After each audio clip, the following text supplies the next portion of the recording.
então, eu gostaria que a gente pudesse conversar e conversar especificamente sobre esse grupo que a gente fez e ver assim o que foi importante para vocês, o que vocês acham que pode ajudar na clínica, enfim, a gente poder fazer uma apreciação, tá bom? Então eu vou falando assim o que eu preparei para hoje, né? Eu coloquei assim, caros, hoje se encerra esse grupo que iniciamos em agosto. Nosso objetivo foi nos prepararmos para um estudo sistemático da obra clínica de Freud, propiciando uma base que nos desse uma ideia sobre o método que ele utilizou, dados e formulações clínicas, e uma preocupação com a teoria freudiana da mente, quer dizer, como que o Freud foi entendendo o funcionamento mental, né? Com esse objetivo, preparamos também o terreno para estudar o trabalho de Melanie Klein. Entende? Esse estudo aqui, ele ajuda, porque vocês já estão estudando Klein, né? E da onde que ela começou, né? Tem muita coisa na teoria do Freud que ela adotou, né? Principalmente a questão da dualidade instintiva, né? Bom, começamos por estudar Dora, né? Dora é um marco no desenvolvimento do método psicanalítico, uma vez que Freud reconheceu nele pela primeira vez a importância metodológica da transferência. Vocês lembram que naquele adendo, né, quando ele termina de escrever, ele faz aquele pós-escrito e ali ele fala sobre a questão da transferência. Somente, entretanto, no pós-escrito, onde Freud admite que sua falha em analisar a transferência provocou a prematura interrupção do tratamento após 3 meses. No pós-escrito, ele fala do que ele gostaria de ter dito para trazer à tona a evidência da transferência. Vocês lembram que ela falou para ele que ninguém se interessava verdadeiramente por ela, né? O pai estava interessado até em falar que ela estava desequilibrada para poder esconder o romance dele. Ele a levou para o Freud e ela falou: e você também não se interessa por mim? Você está preocupado em comprovar suas teorias, né? Porque os 2 sonhos de Dora que Freud analisa chamam atenção para o método de análise desses sonhos e o que eles revelam. E podemos constatar que o tripé central do método analítico, análise de sonho, análise da transferência e análise da resistência, já estão presentes nessa situação que ele estudou. O tratamento de Dora situa-se no mesmo ano da publicação da Interpretação dos Sonhos, que é 1900. A história do caso foi escrita como um adendo ao livro sobre os sonhos, e não como um caso para apresentar as concepções de Freud a respeito da psicoterapia da histeria. As associações que Dora produziu nos sonhos e as formas como Freud ajudou a investigá-las resultariam um interesse material sobre as relações de Dora. Ali aparece muito. Dora com o senhor K, Dora com seu pai, com a sua mãe, com as joias, com a enurese noturna. E Freud, ele faz umas traduções simbólicas de forma intuitiva, onde caixa de joia é vagina, brincos em forma de gota é esperma, O nosso tema nesse seminário tem sido tratar o caminho pelo qual Freud gradualmente passou, indo do neurofisiologista, inicialmente, para o analista que afinal aparece no fim de sua vida, quando ele escreve Análise Terminável e Interminável.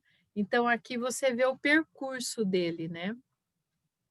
O quanto que ele foi se desenvolvendo, o quanto ele desenvolveu do método e o quanto que ele pôde escrever sobre a questão do simbolismo, né? Então, aqui eu faço um rápido retorno ao caso Dora, só para lembrar vocês o que nós vimos, né? Não sei se aqui alguém quer perguntar alguma coisa, falar alguma coisa, ou eu posso prosseguir, tá? E depois, no fim, a gente conversa, então.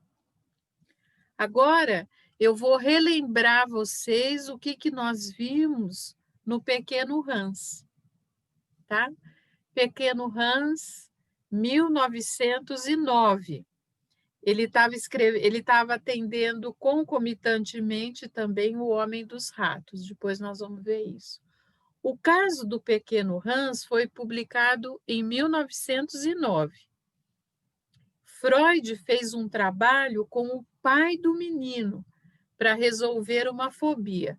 Vocês se lembram que o Freud tinha aquele grupo, que era o grupo de quarta-feira, que estudava com ele. Os pais do Hans eram simpatizantes ao movimento psicanalítico, a mãe dele tinha se analisado com Freud, o pai não era médico, não era psicólogo, mas ele tinha um interesse profundo pela psicanálise. E o Freud, vocês se lembram que ele pedia para os alunos dele escreverem sobre o que as crianças falavam, tal. E o pai do Hans fez muito isso. E essa história do caso se relaciona com os 3 ensaios da teoria da sexualidade, assim como Dora o faz com a interpretação dos sonhos. É um adendo clínico à publicação teórica e visava instalar a teoria em ação no decorrer de um trabalho terapêutico psicanalítico. Nesse caso, para Freud, era importante também o significado de uma justificativa ou prova de veracidade da sua teoria da sexualidade infantil e da existência de neuroses infantis. Que essa época o Freud estava falando que criança tinha sexualidade, que criança apresentava um quadro de neurose, né? O desenrolar do tratamento de Hans por seu pai, sob a cuidadosa supervisão de Freud, é fascinante e apresentado de uma forma que poderia ser chamada de perfeita para um caso clínico. É, sem dúvida, o mais encantador ensaio de toda a literatura psicanalítica e toda releitura é proveitosa, não apenas porque fazemos novas descobertas a cada vez que o lemos, mas é, afinal de contas, o prelúdio da psicanálise infantil.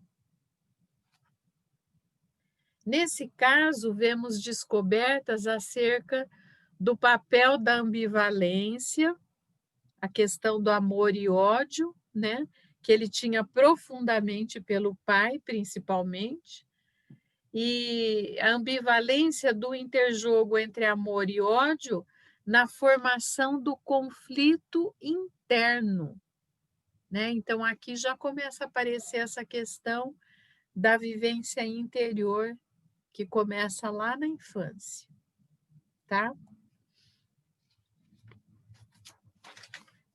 Eu me lembro que muitas vezes aqui a gente gostou muito das coisas que foram lidas, quando ele falava assim, isso aqui nós vamos levar para o professor, vamos ver o que ele vai falar, né? E ele demonstrava assim até uma esperança que ele tinha nessas conversas entre o pai e o Freud, né, o efeito disso tudo.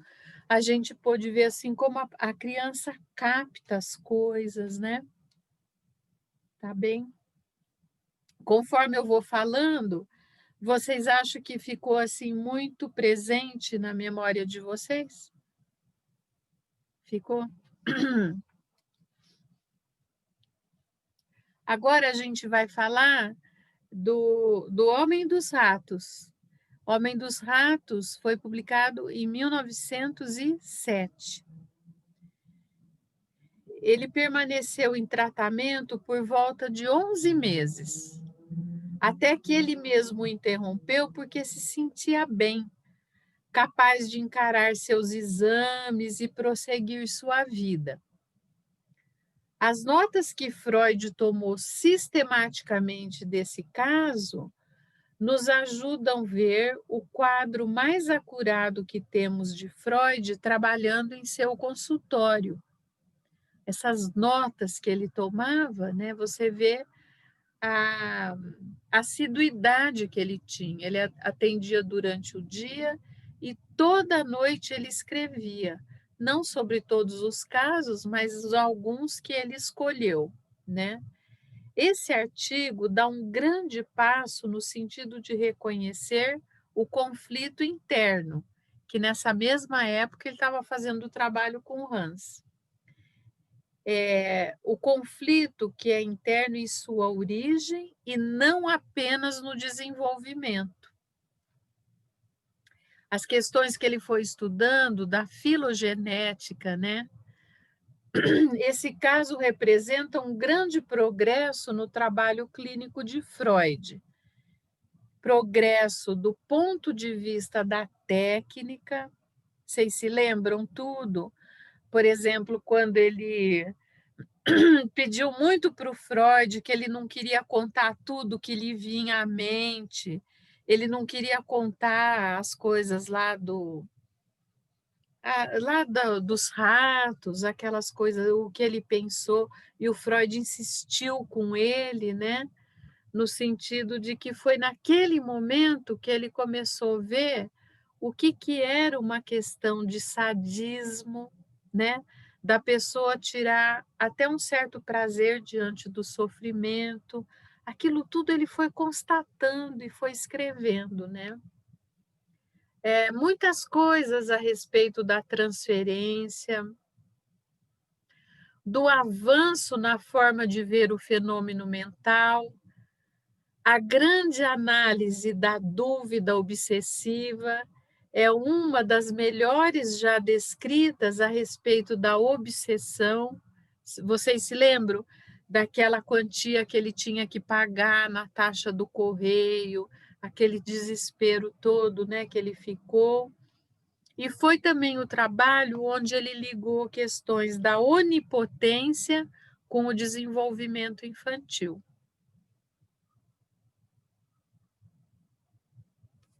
Então, esse período do Freud de 1900 até 1915 foi muito marcante na clínica, e tal é que logo depois ele escreve os artigos sobre técnica, né? E agora nós vamos falar do Homem dos Lobos, que ele começou a escrever em 1914 e publicou em 1918. Ele revelou para Freud a menina da Silvia. Que linda, Silvia. Ele revelou para Freud o fenômeno da cena primária. Em qualquer situação de vida em que haja um casal parental na vida de uma criança, essa fantasia acaba por produzir para ela uma cena primária. Então, veja bem o que está falando aqui. A criança não precisa assistir uma relação sexual entre os pais para isso aparecer. basta a presença de um casal na vida dessa criança, né? Que a questão são as fantasias, né? Principalmente. Mesmo que ela não seja vista, não seja ouvida, ou sei lá mais o quê. Trata-se da experiência de estar só na atmosfera de uma relação sexual entre os pais que está acontecendo em algum lugar, mesmo que seja na imaginação da criança. Essa narrativa do Homem dos Lobos constitui o relato do tratamento psicanalítico mais longo que temos de Freud. Trata-se da análise de um jovem de 23 anos, acometido por distúrbios psíquicos graves e supostamente incuráveis, que Freud considerou como completamente restabelecido após 4 anos e meio de um tratamento bastante difícil. Freud focaliza seu relato principalmente na neurose infantil, que até foi o título que ele deu para esse trabalho, né? História de uma neurose infantil, apesar que era um jovem de 23 anos. Então, Freud focaliza na neurose infantil, preocupado em demonstrar, através desse caso, que a neurose do adulto está fundada numa neurose infantil e que a sexualidade desempenha um papel determinante nisso. Por isso que muitas vezes a gente falou assim, poxa vida, tem coisa que se repete grandemente no Hans, no Homem dos Ratos, no Homem dos Lobos, porque é a visão dele, né, do papel da sexualidade, tá? Então, essa volta que a gente fez é para trazer para cá, assim, o que foi que a gente foi conversando e estudando. Você vê que, junto com a descrição das questões clínicas, a gente foi vendo também as questões do desenvolvimento, do método, das concepções, da técnica que ele foi propondo, né?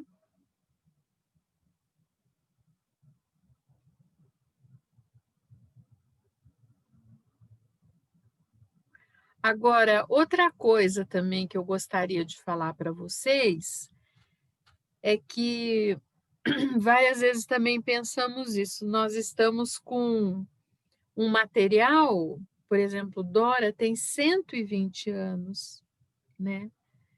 E impressionantemente atual, tá certo?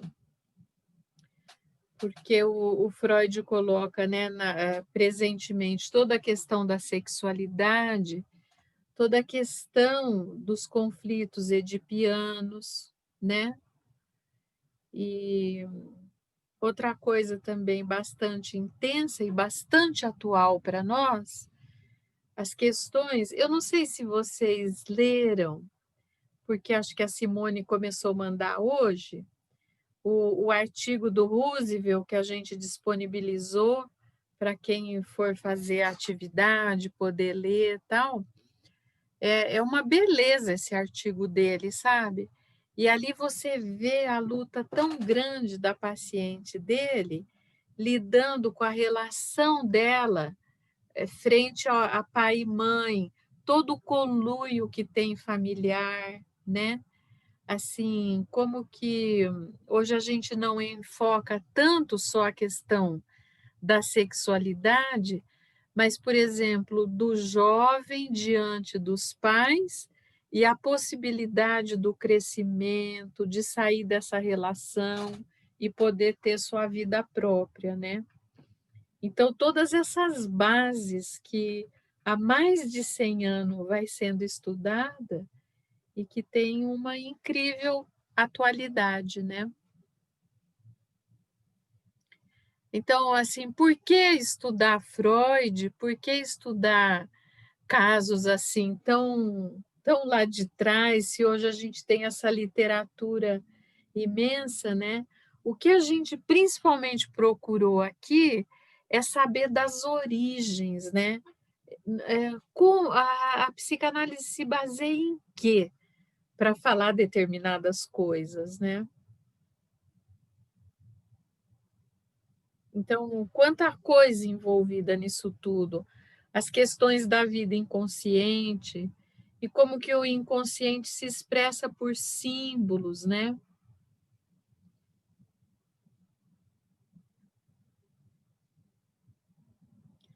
Então é isso, pessoal, que a gente colocou em cena, né?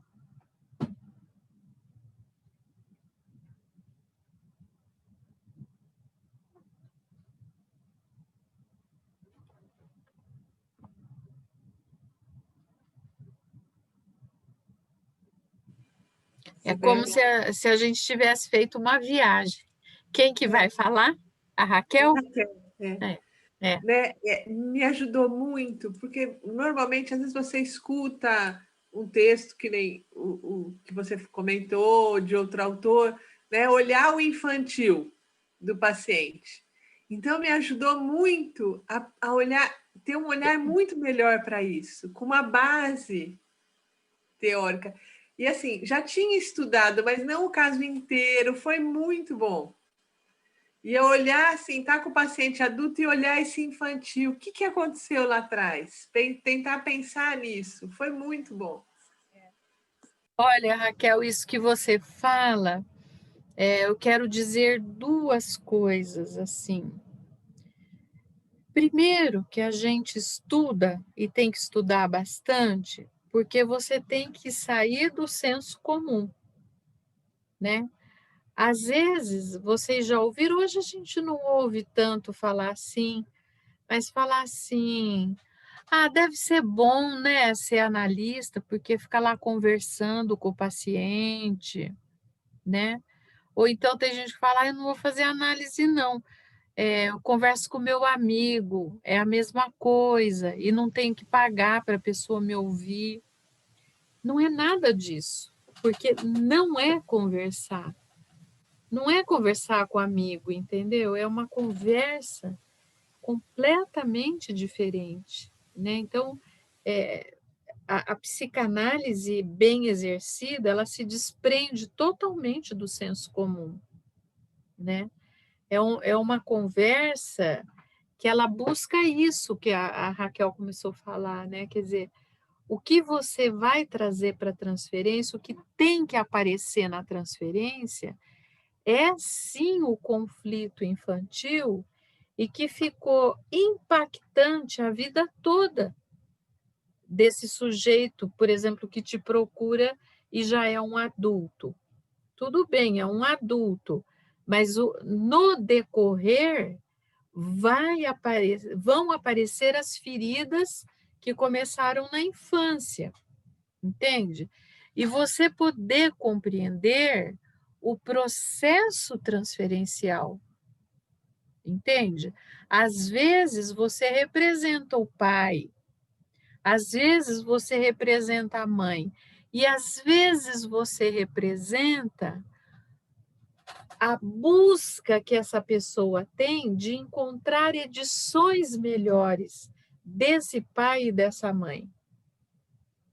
Quantas vezes vocês já ouviram um paciente falar para você: olha, a gente está conversando de um jeito que era assim que eu queria conversar com meu pai, era assim que eu queria conversar com a minha mãe, ou com meu marido, ou com a minha mulher, entendeu? Ou com meu filho, né? Então, nesse momento, você pode estar representando o que a pessoa almejou encontrar na vida, né? Então, isso também é transferencial, entende? Porque a pessoa almejou e às vezes não tinha. Tinha relações muito conflitantes, né?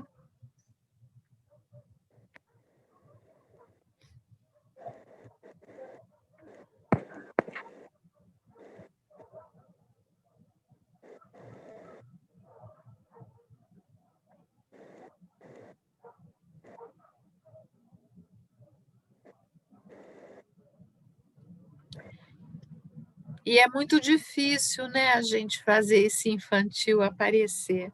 Ou até reconhecer, às vezes a pessoa traz mais prontamente, mas se você não estiver preparado, você não capta o que está sendo dito, né?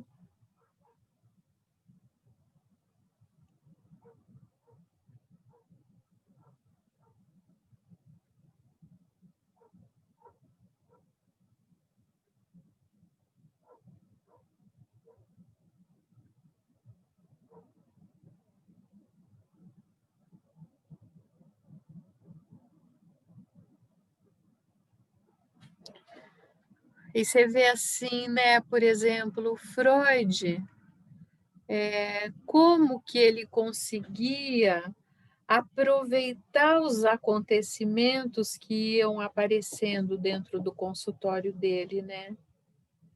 Assim, poder pensar muito, poder fazer as propostas técnicas, porque ele começou a se interessar muito pela técnica lá desde a Ana O, né? E que ele atendia junto com o Breuer. E ela falava muita coisa para ele, né? Para de perguntar, deixa eu falar, né? E ele levava isso a sério, quer dizer, como é importante você deixar o paciente falar bastante, né? Que não é só uma neutralidade que atende você, atende muito a pessoa.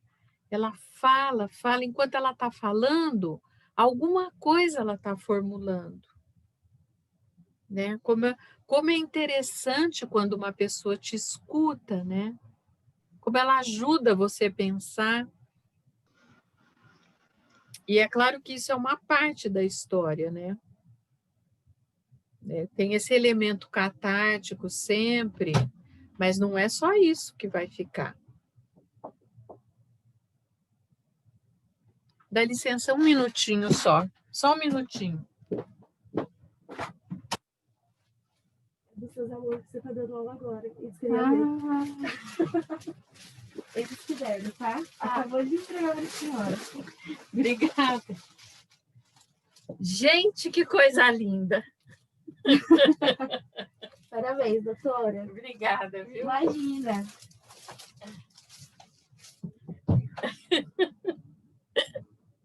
Ai, meu Deus. Muito obrigada, viu? Adorei. Eu abri a porta.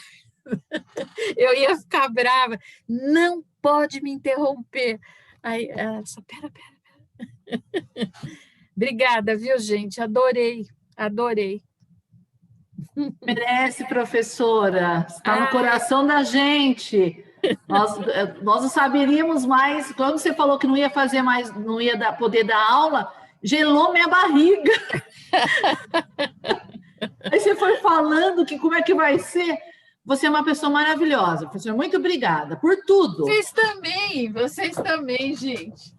Peraí, deixa eu pegar aqui.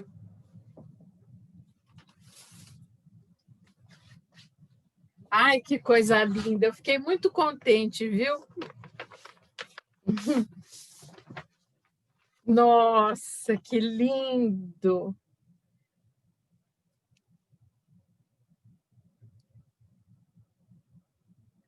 Nossa.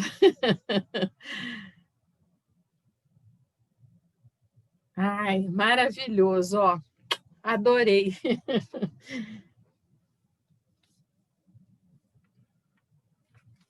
Olha, essas coisas que a gente tem oportunidade, assim, de fazer um vínculo como o nosso, assim, que no meu entender, a gente vai estar sempre trocando e junto, e vamos fazer isso, vamos fazer um semestre de um jeito, mas isso é coisa que vale muito, sabe? Nesse mundo louco aí que tem, a gente ter uma qualidade como essa, viu? Eu agradeço demais o que a gente pôde viver, viu? Muito obrigada. Eu não sei se vocês sentem também uma coisa, por exemplo, como que a gente às vezes se apega na realização do estudo, da conversa, de poder estar junto, né? É uma retaguarda muito boa, acho que de um lado, de outro, não é? Essa coisa aí que a gente falou tanto da pandemia, né? Como é bom ter uma coisa que se mantém constante, não é? A gente praticamente passou o ano na telinha, né?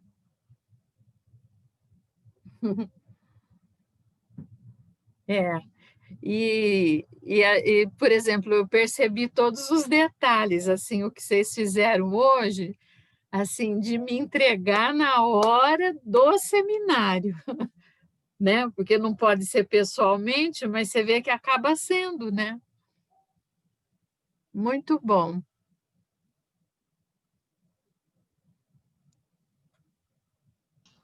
Graças ao Heron. É? Como assim? Porque o Heron é que organizou tudo aí, deixou tudo, né, certinho. Não, Ele, a não, foi a esposa. Raquel que liderou isso, tá? Raquel, que foi a autora, né? A Simone, eu pedi para a Simone e ela montou um grupo fake sobre os casos. Sim. E aí a gente Esse conseguiu daqui? conversar. A Raquel teve a brilhante ideia que tocou o coração de todos, e a gente queria muito levar para você o nosso carinho, o nosso afeto, por toda essa dedicação que você teve com a gente, essa entrega. É só um carinho em retorno, né? Tanto. Olha, Estela, mas chegou totalmente aqui, viu? Ele veio assim, presencial mesmo. Muito bom mesmo. E o Heron e a esposa se disponibilizaram de comprar, de organizar a cesta. Então, depois eu vou olhar tudo, viu, Heron? Que bom. Fiquei muito contente com vocês. Mas eu fiquei o ano inteiro, viu? Eu, desde o começo, quando eu comecei a dar aula, comentei muito isso em reunião, assim, a seriedade que vocês têm, sabe? No estudo, na dedicação, sabe? Aqui não tem ninguém que está brincando, não. Né? Vocês todos são pessoas que há muito tempo estão estudando, né? Então, eu espero mesmo que seja um ano que começou esse nosso contato de grupo e que seja a base mesmo para muita coisa, viu? A gente está, assim, muito em busca sempre de coisa com qualidade, né? E nas ligações isso daí é fundamental, né?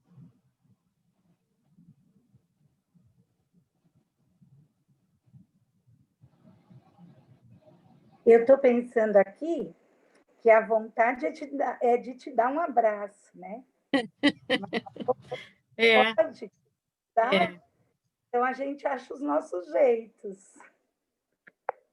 E o que é criatividade, né?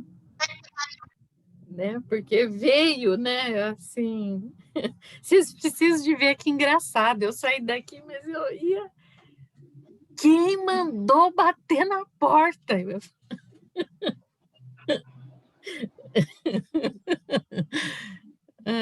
Vocês escutaram a hora que bateu, não? Escutaram, né? É. Uhum. Sibeli, eu estou curiosa aqui. Tem laço nessa cesta? Eu vou mostrar para vocês, vou mostrar o que tem. Olha, para começar, olha que coisa mais linda. Estão vendo? Olha a cor. Maravilhoso. Lindo. Maravilhoso. Nossa, maravilhoso. Branco e rosa.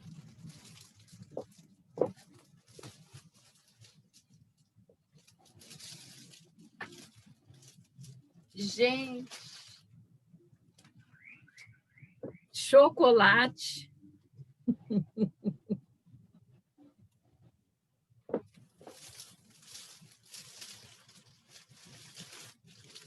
Ó. Queria repartir com vocês. Ai, que delícia. Vinho do Porto, que eu adoro.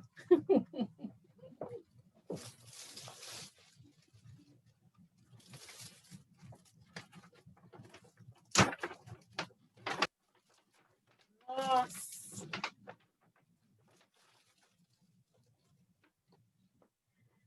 Nossa, que coisa linda.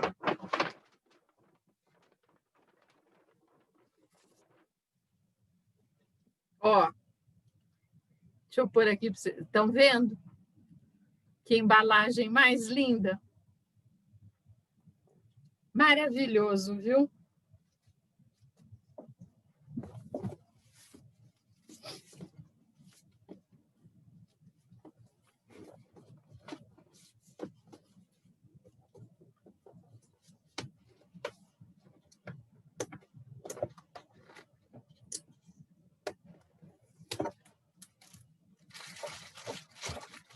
Queria repartir com vocês, servir para vocês. Ó. Você já está repartindo, Cibele. Você é maravilhosa.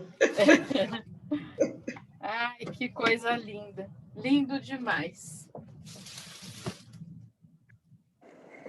Cibele, dando os créditos, né? Porque a Raquel teve a ideia, criaram o Ela e a Simone, e nós debatemos, né, o que iríamos te entregar com todo esse carinho. Mas o Heron e a esposa dele foram incríveis, eles capricharam muito, porque eles foram responsáveis por organizar a cesta e levar bem nesse horário, né? A esposa entrou no meio, a filha dele, foi muito legal. Que legal, viu? Que bacana, Heron. Muito obrigada. E muito obrigada mesmo, viu? Fiquei muito contente, muito surpresa. Maravilhoso. E assim, né? Recheado de coisa boa, né? Que delícia, nossa.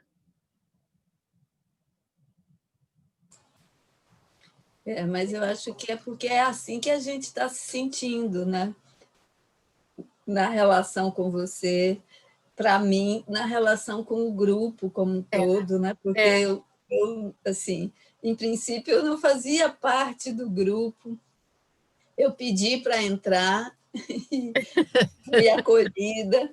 Então, assim, realmente é muito especial. Eu estou aqui emocionada, né? Por tudo isso, por toda essa vivência, né? Que a gente pôde ter, né? Ao longo desse tempo, e de que certamente a gente vai poder ter mais para frente também. Com certeza, né, Rosa? E E para assim, mim, sabe?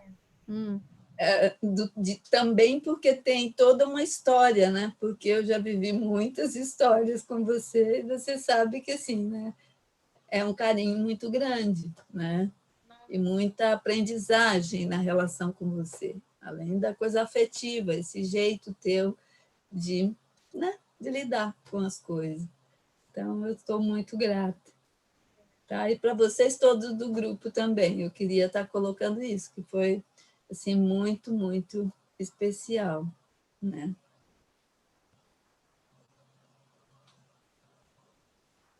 Que bom, né? Ter o grupo.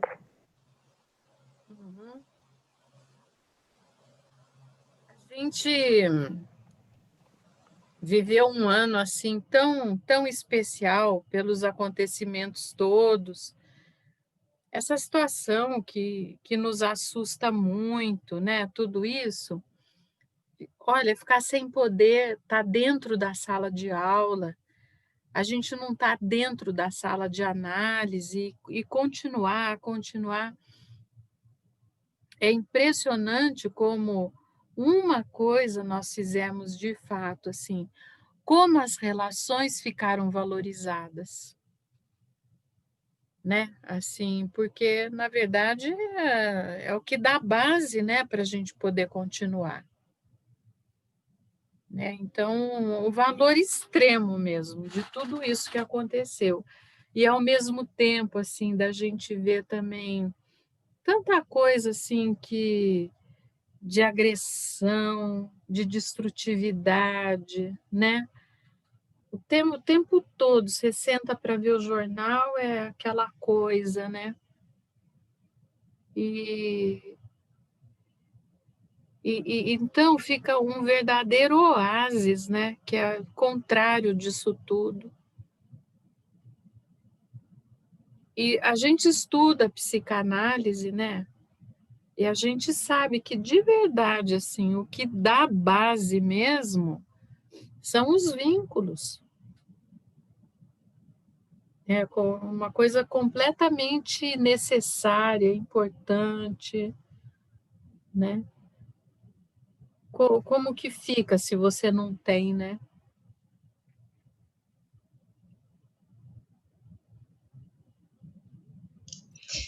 Eu estava pensando, né, assim, e acho que foi o legado que o Freud deixou, né? A gente estava. Porque eu acho que uma coisa que me chamou muita atenção foi a sensibilidade dele nos atendimentos, assim, né, uma coisa assim, né, dele captar, né? Parece até uma coisa um pouco clichê, porque afinal de contas ele fez tudo o que ele fez, né? Criou toda essa teoria, esse monte de escritos, né? Uma coisa tão grandiosa, né? Uma pessoa que pôde fazer tudo o que fez. E acho que aí eu estava pensando nisso a hora que bateu a porta, né? Mas e agora eu estou pensando nisso de novo, porque acho que é o que ficou para nós, né? Também dessa sensibilidade, da gente poder, né, ter esses vínculos, o legado da psicanálise, que não é só uma questão profissional, com certeza, né? Que é também poder trocar com pessoas que são da área, que nos ajudam tanto, né? Porque eu acho que que esse ano ficou muito, né? Foi se não tivesse tudo isso, né? Que a gente pôde, como é que a gente poderia, né? Assim, eu não sei, assim. É sim. E eu vou contar uma coisa interessante para vocês, né? Eu recebi essa semana um vídeo de uma colega de São Paulo que ela dá curso de Freud lá. Ela é ótima, assim. E ela mandou um vídeo que ela estava num sítio e lá no sítio ela tem um jardim que ela chama Jardim Freud para ela. Ela pôs esse nome. Por quê? Olha só, Heron, rosas muito semelhantes a essa, porque na casa do Freud, em Londres, tem um jardim muito lindo. Não sei se alguém já teve oportunidade de estar lá, mas vale muito a pena, porque é num bairro maravilhoso e a casa é linda. E no fundo da casa tem um jardim muito bonito mesmo, grande o jardim, que às vezes até aparece nesses vídeos, né, ele andando por lá e tal, mas tem um canto que tem muitas rosas plantadas, né? Porque ele gostava muito, né?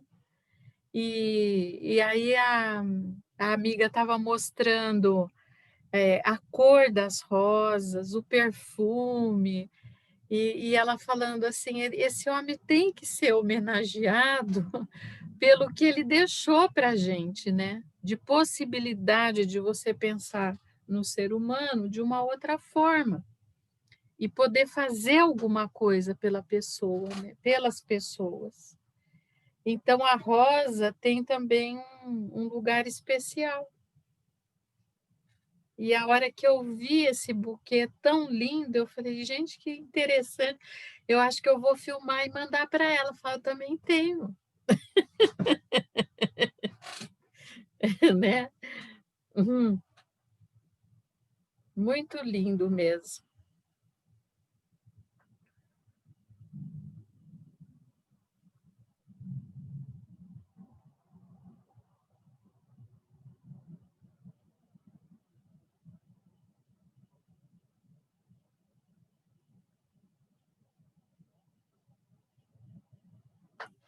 E a gente vive tudo isso assim, né? Conversa e tal. Ao mesmo tempo, vocês notaram uma coisa também, em todos os casos que nós estudamos, é muito sofrimento, né? Não é só uma coisa oba-oba que a gente fala, né? Assim, superficial, né? Eram questões assim, que as pessoas viveram um impacto muito grande, mostrando a vida como é mesmo, né?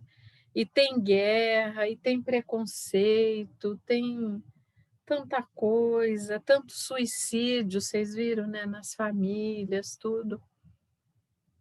Mas você extrai outras coisas também, né? Para a vida continuar.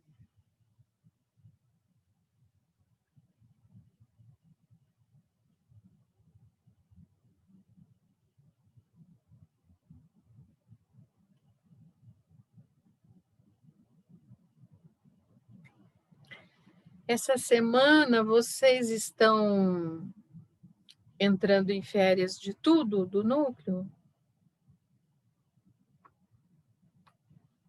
Amanhã termina? É? Falta repor ainda uma aula da Cida na outra semana.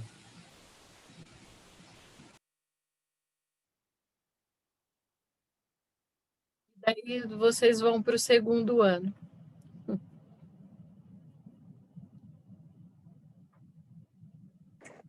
Nem parece, né? Voou, né?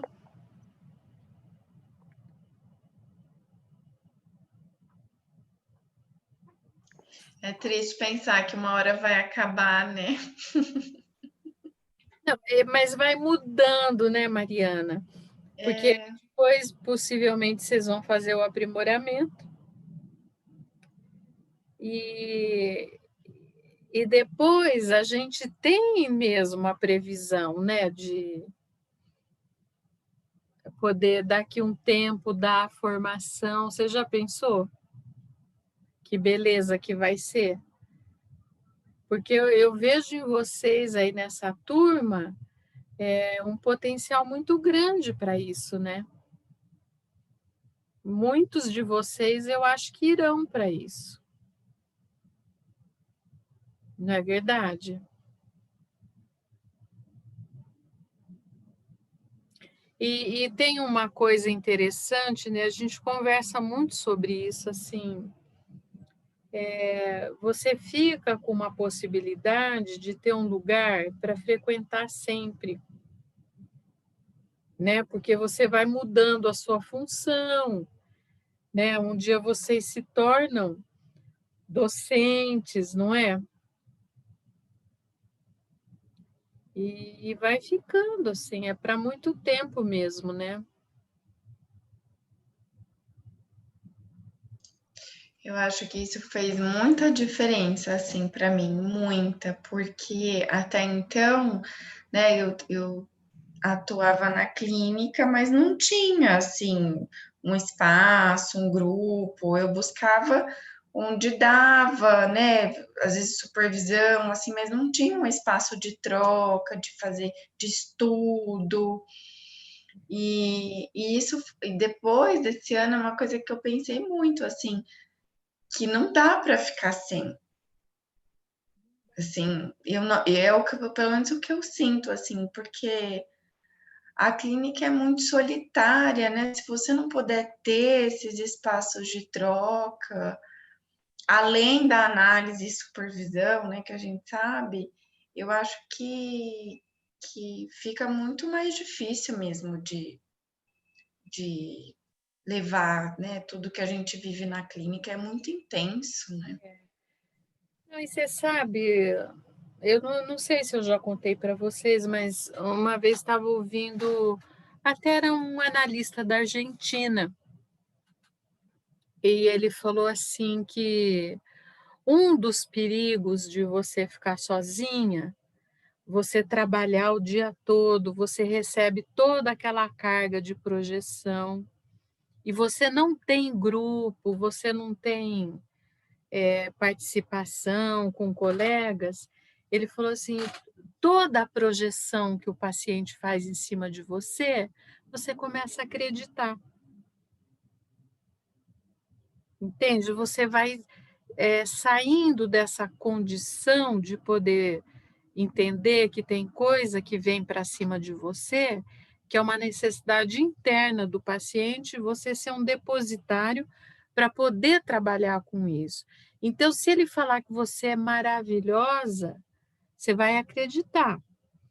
Assim como se ele falar que você não presta para nada, você não tem valor nenhum, e vem toda aquela carga destrutiva, você também vai acreditar. Entende? Então, a toxicidade que vai ficando, né? Ele fala assim, a chance do analista adoecer é muito grande. Não só mentalmente, entende? A pessoa aparecer com uma moléstia grave, em função do grau de toxicidade que você vive. Então, o grupo, ele tem muito essa função, entende?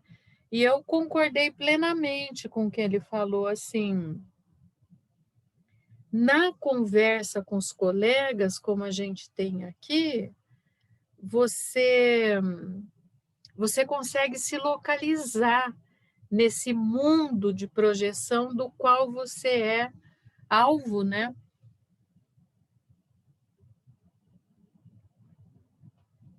Porque você imagina, né? Você está atendendo uma pessoa, depois outra. Cada um vem com uma demanda intensa e vai pôr na relação com você. Né? Então, você tem que formar internamente uma possibilidade de poder receber isso e fazer isso virar trabalho, né? Entendimento, né?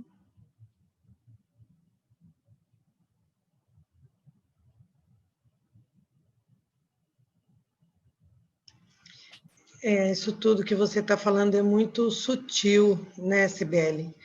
E faz toda a diferença realmente, porque tudo que você está falando eu percebo realmente nos pacientes, aquele que acha que o tratamento está sendo maravilhoso e que eu, como psicóloga, estou ajudando pra caramba, e o outro que não quer o tratamento, que, né, que até desconsidera e acha que não tem necessidade de tratamento psicológico, que é uma bobagem. É engraçado que esse ano eu recebi pacientes assim, nesses dois extremos. Com certeza, É o meio termo que é muito difícil, né, de acontecer, né? O paciente que tem essa percepção de que o tratamento psicológico realmente é um tratamento importante, que não é uma cura, mas é importante porque ele precisa estar ali, falar de si, se rever e tal, né? Mas o grupo ajuda, viu? O grupo ajuda muito, muito, muito. Eu aprendo aqui com vocês, nossa, vocês são minha salvação. Agradeço imensamente. Que Hoje linda. quase que eu não consigo entrar. Eu falei, na minha internet dando problema, meu celular dando problema. Eu falei, ai, eu consegui. Bem na hora que tocou a sua campainha, eu consegui entrar. Falei, ai, fui salva hoje. É. Mas vocês são excelentes. Muito obrigada. Eu agradeço muito mesmo a você também, Cibele. Nossa, você passa um conhecimento assim que abre a mente, sabe, para outras percepções, outras possibilidades que às vezes eu penso, nossa, eu não tinha pensado nisso, nossa, mas como que isso era tão claro, e eu não tinha percebido, né? E você traz com tanta clareza, com tanta simplicidade, com tanto amor, que chega a tocar no fundo da alma as coisas que você fala, que você passa para a gente. Eu me sinto assim muito lisonjeada de estar aqui fazendo parte desse grupo e com todos vocês. Muito obrigada do fundo da alma. Então, você sabe, Heloísa, enquanto estava falando, também pensei uma coisa, né? Que tem tudo isso, né? Da toxicidade, que a gente precisa conversar com as pessoas, precisa aprender bastante da teoria, tal. Porque tem um jogo também na clínica que às vezes você é levada, é convidada a não ver muitas coisas, entende? E às vezes você não se dá conta, às vezes para aquilo continuar sendo mantido, entende? Às vezes o paciente tem medo do que ele vai enfrentar, então tem todo um jogo que você tem que ter, aprender a tomar uma distância para você poder enxergar. Porque às vezes tem coisas que a gente não enxerga. Você fica enredado, sabe? Então, por isso que é importante, sabe, conversar demais, né? Às vezes o paciente começa a faltar. Um sintoma é esse. Ai, mas eu não podia porque eu estava ocupado, porque não sei o quê. Você fica, o que está acontecendo, né? Porque não é o que ele está explicando, né? Não é. Por que que no começo não faltava, né? O que está pegando, né? E às vezes é difícil ver, né?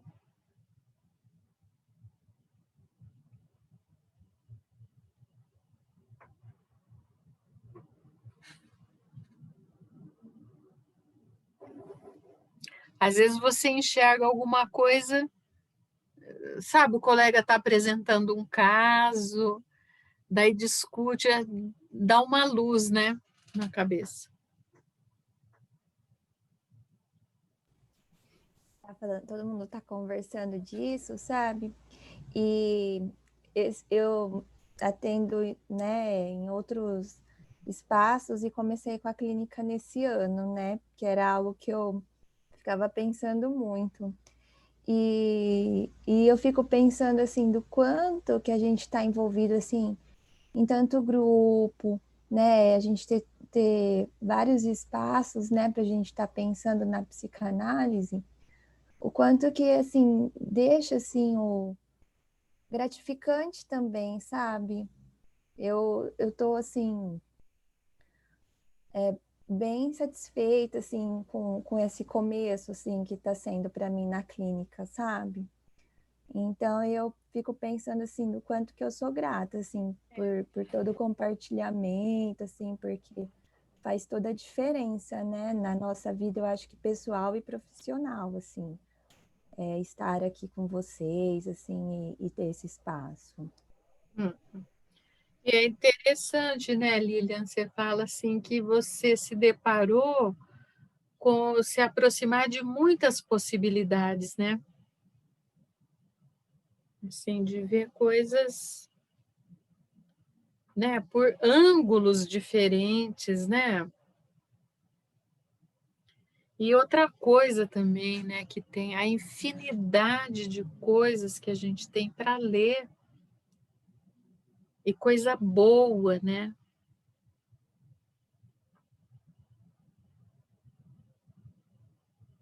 Você vê, né, só agora nesse final de ano, esses últimos, né, essas últimas semanas, você vê, a gente vai receber o Caçola, né, que é bacana demais. O evento que vai ter lá sobre a Clarice Lispector, né, em homenagem ao centenário de nascimento dela. Então, vem aquelas pessoas interessantíssimas para falar, né? Depois vem o Cláudio Castelo lançar o livro dele, que é uma beleza também, né? Então, você vê a questão de 15 dias, assim, aquele monte de coisa, de informação, de coisa nova, né?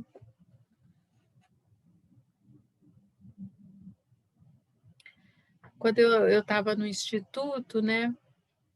O Cláudio era meu colega, o Cláudio Castelo. E, às vezes, coincidentemente, eu me sentava ao lado dele. Ele ficava o seminário inteirinho desenhando, porque ele é artista plástico, né? Ele tem a capa do livro dele, tudo é gravura dele, né? Eu falava, Cláudio, você me distrai, porque eu ficava vendo ele desenhar, mas é uma coisa tão linda, mas tão linda. Ele pega o papel assim, de repente você vê aquilo vai aparecendo, né? Uma produção assim maravilhosa. Ele estava acostumado, porque ele ficava ouvindo, e acho que ele fez isso a vida inteira, né? E eu que ficava encantada lá, aí não ouvia. Mas muito bonito mesmo. E ele expõe muito, né? Ele desenhava para a Vogue, né? Coisa maravilhosa mesmo. Então, assim, são pessoas muito dotadas, né? E que, então, a gente tem essa oportunidade, né?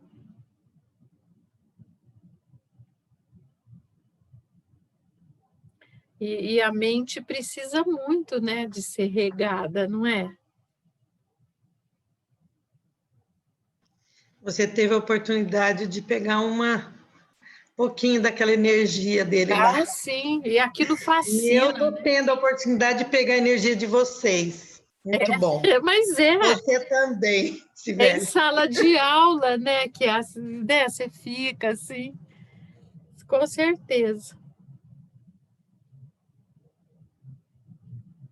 Muito bom mesmo. Eu não sei se você acredita no que eu vou te falar, que eu achei muito interessante. Ouvi isso uma vez de um professor. Ele falou que a gente precisa estar sempre perto de quem sabe mais que a gente, porque a gente consegue ultrapassar as barreiras, né? Quando a gente está perto de pessoas que sabem menos que a gente fica como se fosse melhor que aquelas pessoas lá e tipo assim, não progride, né? Como o nosso cérebro ele é elástico, ele precisa eu acredito que a gente precisa estar mesmo perto de quem sabe mais que a gente para a gente poder ir cada vez mais compondo aquilo que nos falta, né? Sim, eu já tinha ouvido que muito falar isso sobre, por exemplo, jogar tênis, né? Que é muito importante você jogar com quem sabe mais que você, porque você exige mais de si.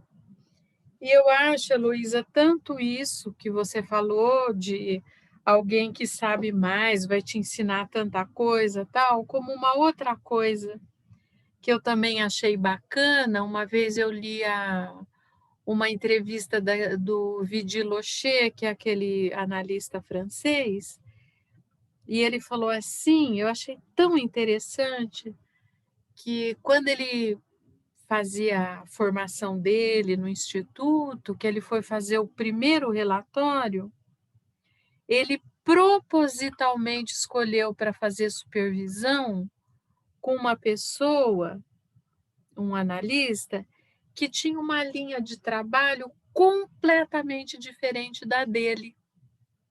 E que ele normalmente nem tinha empatia, sabe? Porque ele falou assim, se eu for fazer com uma pessoa que tem mais ou menos o meu jeito de pensar, vai me acrescentar muito pouco, porque eu só vou confirmar o que eu acho, né? Então, ele procurou uma pessoa que ele discordava da postura. E ele falou que foi ótimo. Que aí os embates são maiores, né? Então, realmente é interessante, né, o jeito de, assim, você ouvir uma pessoa que pensa diferente de você, né? Porque senão a gente só fica confirmando, né, o que já sabe, né? Exatamente.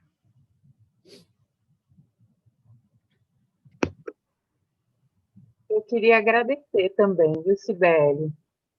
Foi muito bom para mim, muito importante, assim, no sentido de dar um lugar para continuar o trabalho no meio de tanta loucura, na verdade, né? Muito intenso para mim a questão da pandemia, no serviço de saúde, os atendimentos, assim, uma coisa muito intensa. Então, os grupos aqui, o aprimoramento na sexta-feira, foram coisas assim que fizeram muita diferença para manter a estrutura, sabe? Para o trabalho seguir, para as coisas seguirem com pensamento, né? Porque tem o medo da gente, tem o caos que fica, a ansiedade das pessoas muito elevada, né? Situações mais difíceis da gente lidar nos atendimentos. Então, para mim foi muito, muito, muito importante mesmo estar podendo ter esse momento de conversa, de estudo, e de deu uma direção, sabe? Direção para a gente continuar e fazer e não se perder, né? Porque já é tão solitário o trabalho clínico e a gente, num momento de isolamento, nossa, fica muito mais intenso isso. Sim. É verdade, Obrigada. Cláudio. E, com certeza, sim, né? Por exemplo, a gente fala assim, né, quinta-feira tem seminário, toda quinta-feira. Então, você vai estudando, vai pensando, isso dá um sentido de normalidade, né? Parece que está tudo indo, né?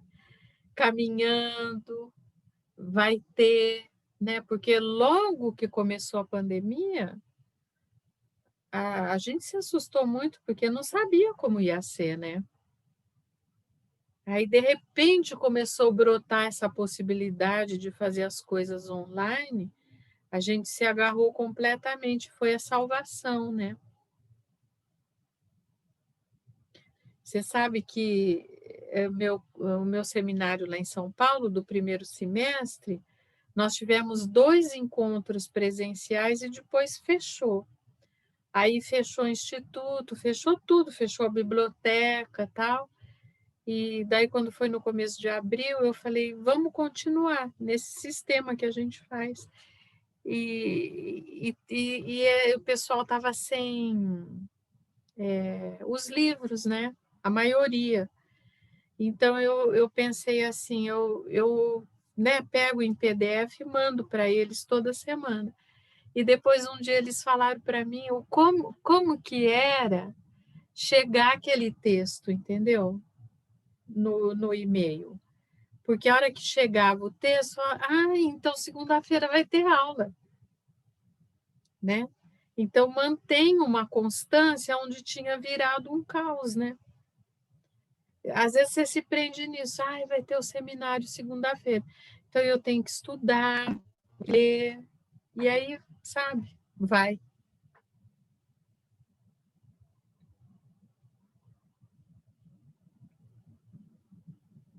Sibeli, eu até parei já para pensar que não foi tão ruim assim a pandemia, pelo menos para mim.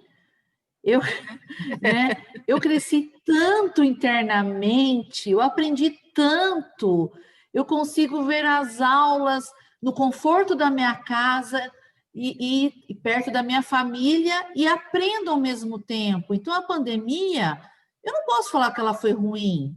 Para mim, ela foi construtiva, sabe? Por um lado. Eu cresci muito, evoluí muito. E acho que isso foi muito importante para mim. E esse ano não foi tão difícil, porque eu consegui produzir, estudar, trabalhar, crescer. E os nossos colegas aqui do grupo foi a mesma coisa, eu penso, porque estamos sempre juntos às quintas, às sextas, né? Nos cursos online nós também nos encontramos. Então, tudo foi muito importante.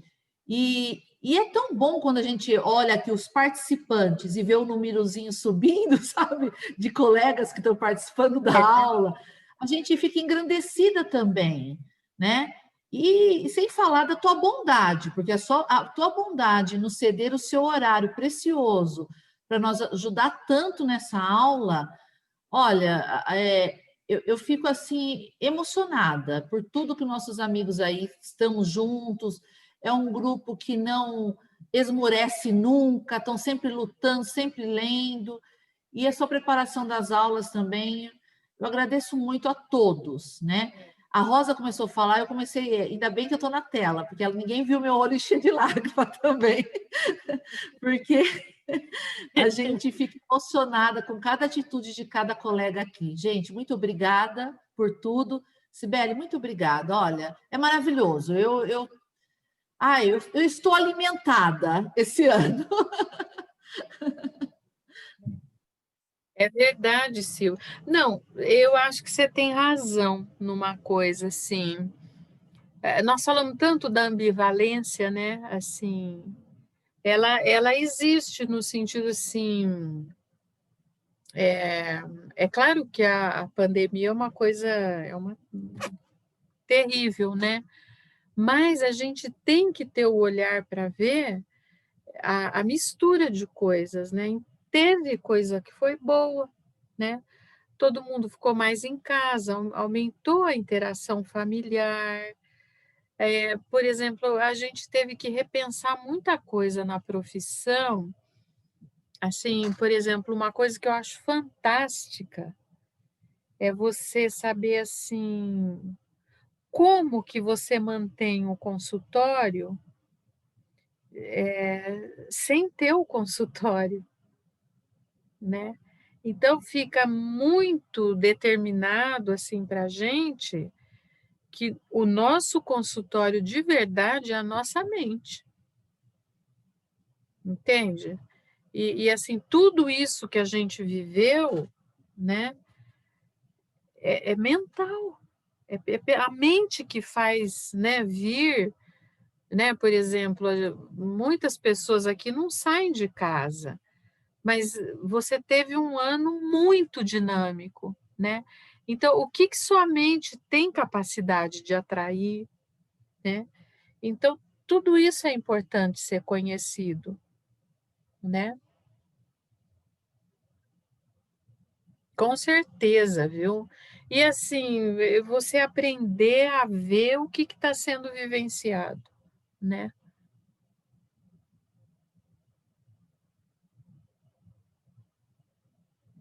Então, eu acho que de fato, viu, gente, a gente teve assim um semestre todo só mesmo para agradecer, um monte de coisa boa. Eu desejo assim de coração que isso seja a base de contatos futuros agora entre nós, sempre de muita liberdade, muito reciprocidade, viu? E vocês não imaginam como que eu fiquei feliz hoje e dei muita risada, sabe? De ficar brava lá e era uma coisa tão linda, né? Muito obrigada, viu? E assim, prometo, Ederval, que eu Eu vou ver isso daí, vamos montar no semestre que vem, assim como fruto já do nosso grupo, um mix assim de palestras muito boas, viu? Tá bom? Então, ó, um abração para todos. Mas é tudo maravilhoso, viu? Tchau, gente. Tchau. Noite. Obrigada. Muito obrigada, viu?